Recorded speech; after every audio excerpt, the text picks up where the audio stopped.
Hi, everyone. This is Michael Misko with Misko Health Law, and welcoming you to another edition of ChiroSecure's Growth Without Risk Facebook Live programs. Joining me today, I have a special guest, Dr. Vince Leone from Specialized Practice Consulting, and our topic today, we're going to discuss and try to address some of the concerns and to be frank, some myths switching over to a cash practice. So welcome, Dr. Leone. Hey, Mike, great to be here. Thanks so much for having me. Really appreciate it. Oh, it's my pleasure. So usually, and we've had this discussion offline, we both, to a certain degree, are very much in favor of cash practices, me more from the standpoint of risk mitigation, efficiency, not having to run on the hamster wheel, so to speak, and do all the things other than treat patients that insurance companies demand that you do for the declining dollars that they pay you, only then to find out 18 months later that you didn't do all the things that they want you to do well enough, and then they want to take all the money that they paid you back. And that has caused many providers to question the sanity of that process. And so I have focused on moving them over to a cash model within the confines of the rules, whether it's Medicare, Medicaid, or commercial payers, with whether they stay in network or not. And you work with docs to make sure that they do that transition efficiently, train their staff, and teach them how to be profitable. In that context, we have two different, I help set them up and you bring it home, so to speak. But in your experience, and you converted your own practice to cash at one time, did you not? Oh yeah, absolutely. When I went on my own, I just quickly found out that what I call the high volume, low fee, heavy insurance grind was just not for me. My father practiced for over 50 years and he practiced that model for many years. And to me, it just seemed broken to me because it's like you put the doctor on a hamster wheel, they're completely trading time for money. There's no leverage. And so what I found was, hey, I want to first of all get off insurance because we were 95% cash, and the insurance dictated what I could charge, not so much what I could do, but certainly the value I could place on my services, which I didn't like. I didn't think that was fair. I didn't think it gave me the freedom to actually have the practice I wanted. When we went to cash, we chose what I call high ticket niches, which are high value cash services that address a specific problem. And that gave me the leverage to charge what I want, to create a robust protocol that's all cash. And our practice exploded. And that's what I teach doctors to do now. Okay, as you went through the transition yourself, and obviously you didn't have you to help yourself at the time. As I discussed the idea of cash to providers, let's say the most common description is part of what I call a walk-away strategy in an audit, where a payer is just sinking their feet in the ground and they want $1 gazillion and the doc doesn't have the money. In which case the doc walks away, has to convert the practice to non-covered services for cash. One of the biggest concerns, there are two big concerns. One is all my patients are going to quit. They're all going to go if I don't take their insurance. The second one is I'm not going to make any money. How do you deal with those questions? I could tell you how I deal with them, but I'll let you go first because your answer is probably going to be more professionally oriented and helpful than mine. I don't know about that, but I think it all comes down to value, Mike. It's if you are providing a service that the patients that is high on their value scale, that is going to keep them with you because now versus if you are a commodity, if you're going to just be one of many, then yeah, they're going to shop for the lowest price option. And that's not what we are. That's not what we choose to be in the marketplace. Our goal is to really be an expert, a specialist in the marketplace, because that allows us to really charge what we want and deal with conditions that patients are really not desperate, but they really want to get fixed and they want to avoid drugs and surgery. That's our whole thing. Avoid drugs and surgery. You don't want to call yourself an expert, though. You don't want to call yourself an expert, though, because we got some licensure board issues that might come into play there. But yeah, 100%. But we do want get your point. You want to create a concentrated area of practice where you have advanced capabilities, let's put it that way, and advanced training in dealing with certain conditions to set yourself above the crowd. And I knew you Yeah, would say and all that that's why in a we have much people like you, because you fix that stuff and you keep us from basically stepping on our own toes. But so that's the first thing is we need to provide a service that is of high value to the patient. We need to move out of commodities. We need to move into a high value service. And then two, in terms of not making as much money, this is the farthest from the truth. We made enormously much more money going this route because we were able to charge what we felt was a fair market value for that service, and so that was never an issue. And by the way, all our clients, they're adding, I don't know if we can talk numbers, but 10, 20, $50,000 a month in cash with these services. So you're not going to, in my opinion and experience, you're not going to be losing money. You're going to well, basically be making more money with working less. I think for the providers that are doing minips and therapies and rehab and whatnot, and they may be still banging out $270 charges per visit, they don't see the ability to charge that cash. But I've always looked at it from a profit perspective. There's an insane amount of overhead expense associated with messing around with insurance and EMR systems and documentation and extra doctor time. Where your hands are on a keyboard and not on a patient. You have to pay people to bill it. You have to pay clearinghouses to process your claims.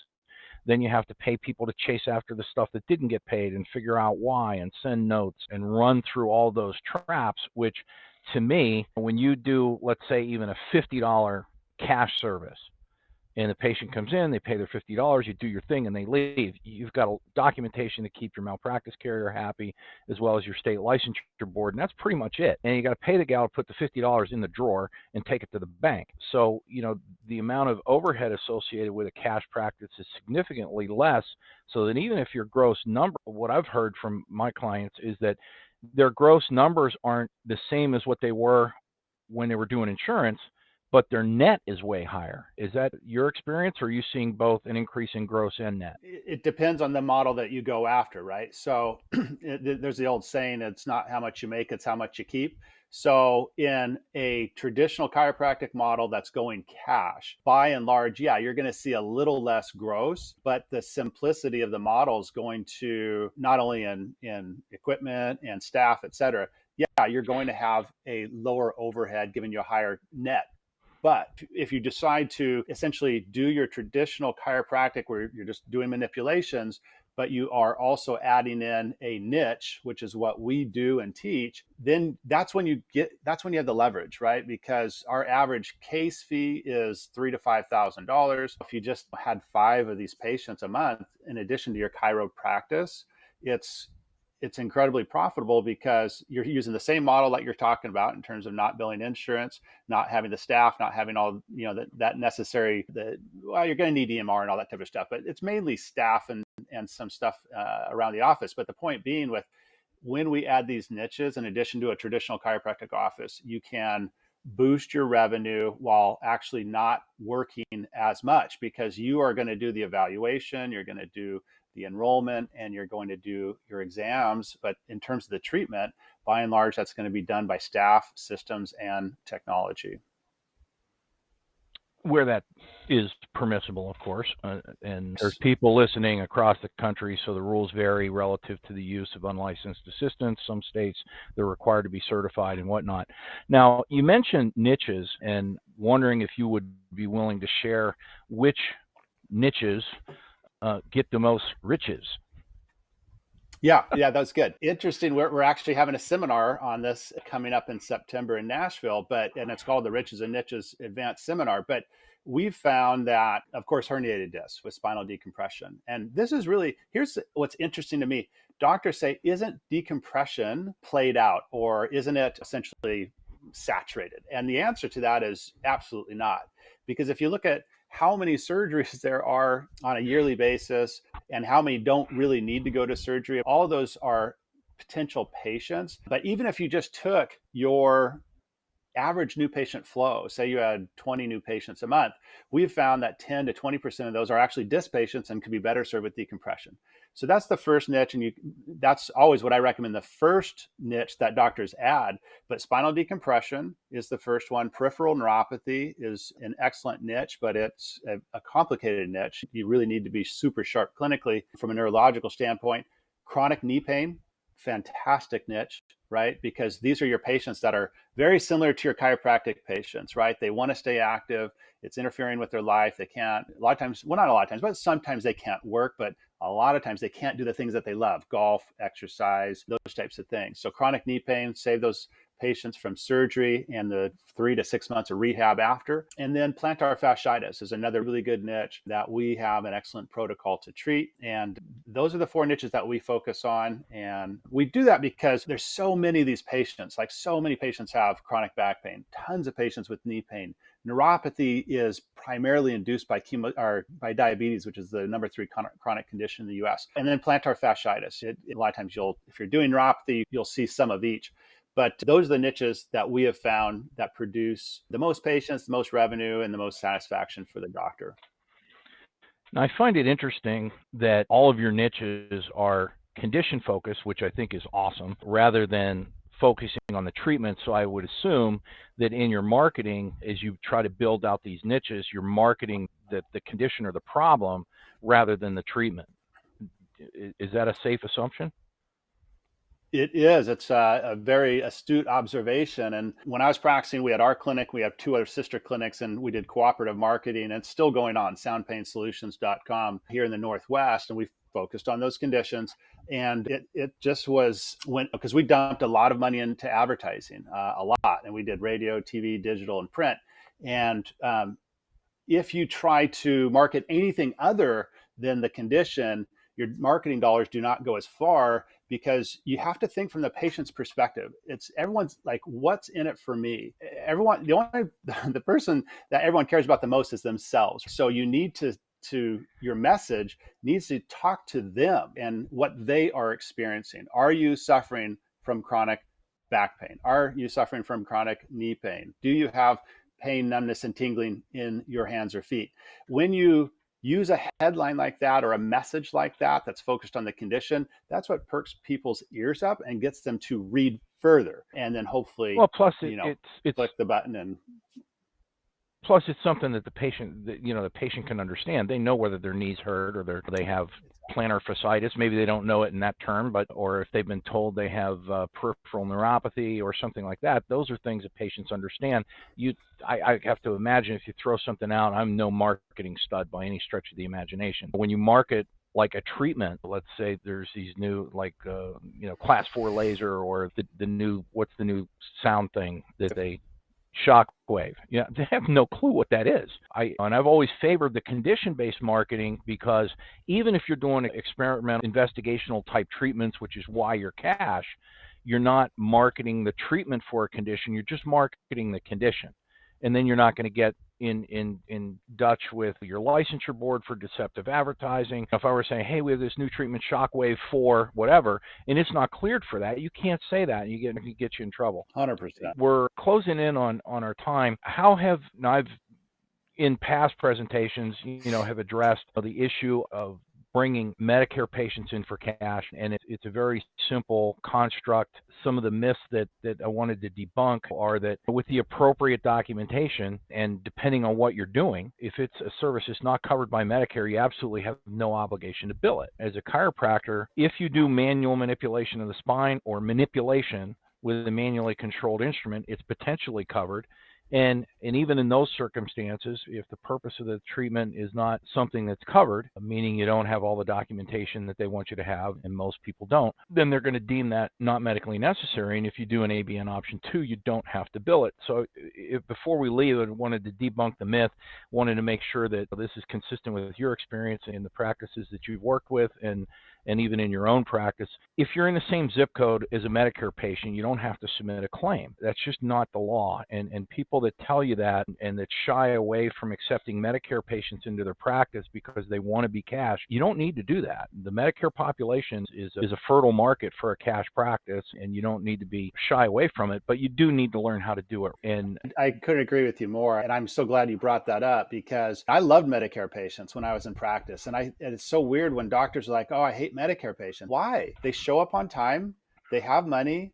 They want to get better. They don't want to spend their golden years. How many times have you heard someone say, gosh, I thought these were supposed to be golden years?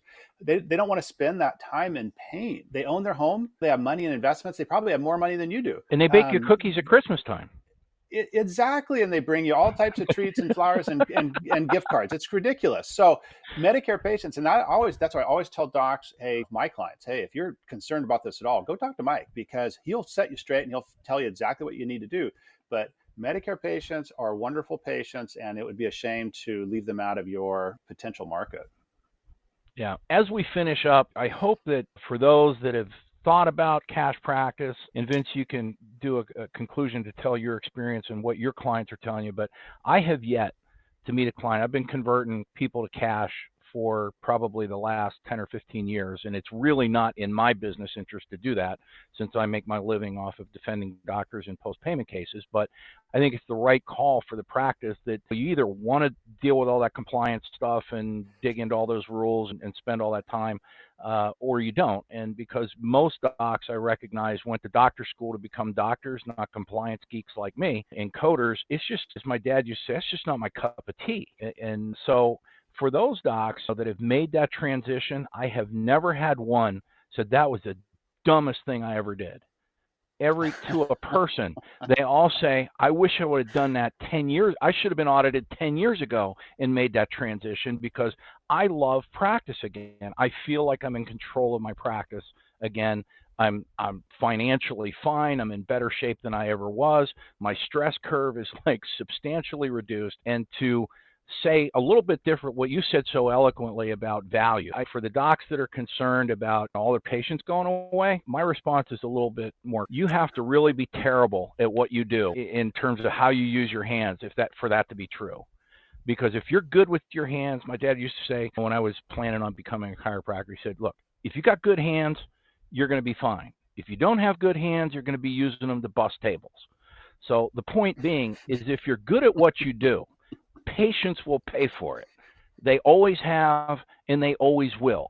And putting yourself at the pinnacle of that value curve in the marketplace because you do something that they can't get somewhere else, or you're delivering results that they can't get somewhere else, you will always be in demand. And to a person, every single client that's converted to cash has not regretted the journey and the transition. And I'd like you to share your experience with your clients. You ever had one that said, boy, that was a big mistake? No, not when they did it correctly. So the only caveat to this is that I found is doctors try to do it on their own. They try to figure it out. And in other words, they want to try to figure out how to treat neuropathy or chronic knee pain without following a proof. And so what happens is they invest a bunch of money in equipment, but they don't invest in themselves in the training, which is just ludicrous to me. And I'm not trying, I know this is a self-serving statement, but you wouldn't open a chiropractic practice without being trained as a chiropractor. So why would you start a niche, whether it's decompression or neuropathy, knee pain, or plantar fasciitis? Why would you start a niche without getting the proper training? Why would you want to try to run through a forest with a blindfold on? That's how I felt when I started out, although I did also have coaches. But the point being is, if you're going to do this, and you should do it, you got to get training. You have to follow a proven model and a protocol and the equipment that we already know that works. Like, why would you try and figure this out on your own? That's the only caveat, or that's the only pitfall, or one of the major pitfalls I've seen doctors where they regret it because they don't get the results. So if you can't deliver clinical results, just like you said, you're going to be busting tables. So you need to deliver clinical results. If you're going to ask cash and you're going to have them write a check, it's $3 to $5 grand or whatever the number is, you better deliver the results. That's our number one principle at my company, is deliver clinical outcomes, right? So that's the only pitfall. Is if you're interested in this, don't try to figure it out on your own, because you'll struggle. That's my experience. Well, and I think, but the doctors, the difference when I'm showing them the administrative side of it in terms of how to do it correctly, so that you're not creating new potential risk areas for yourself. And it sounds like what you're doing with these guys is walking them through the process of how to make that transition, staff training, patient education, whatever, such that it actually works out, that you're delivering a great clinical result, but making sure that you're bringing the patient along so that they understand what's happening and why they have to pay for it and all of that stuff. I think that is critical. I agree that there's probably some people that have tried to make the jump to cash without any help, and it turned out badly for a variety of reasons, whether it caused licensure board complaints or marketing issues or something like that. But by and large, I have never had a practice that switched that regretted it. I think if you're out there, you're thinking about this model, certainly get help in terms of how to do it the right way with your paperwork and all the admin stuff. And then if you need assistance from somebody like Vince to help build out your niches, that, so to speak, and to improve the profitability of your cash practice, I'm pretty sure you're not going to regret the transition, and it will definitely put you back in control of your practice, and it'll put all of the decisions about the treatment between you and the patient without this third-party insurance company getting involved saying, hey, we're going to cover this, we're not going to cover that. And I think that level of freedom is got to be enticing to many of you. Vince, I certainly want to thank you for coming on. Tell folks how to get in touch with you if you could. Yeah, absolutely. And I just would love to thank you guys, both you, Mike, and Cairo Secure, for having me. It's really an honor to jump on the live stream with you guys. A couple ways, if you want to go watch a webinar, it's the 4 steps to how to add a high value cash service to your practice. That's where I recommend a lot of doctors start.